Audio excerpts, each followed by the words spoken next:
म्हणून निपुणता प्रत्येक मानवी जन्म पोषिनंका एक भगवन नाम स्मरण हे श्रेष्ठ उन्नती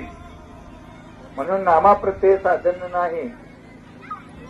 आणि केवलम ये अनमोल मानवी जन्म మనకు దొరికినే కేవలం ఈ జన్మంలానే భగవన్ నామ స్మరణ అవుతుంది ఈ జన్మంలానే దేవ ప్రాప్తి అవుతుంది ఈ జన్మంలానే మనం ఏం చేసే అయిపోతుందో ఈ జన్మ మనం దాచి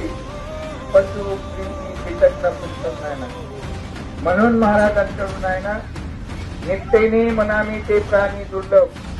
लक्ष्मी वल्लभ दयाजवळे नारायण हरी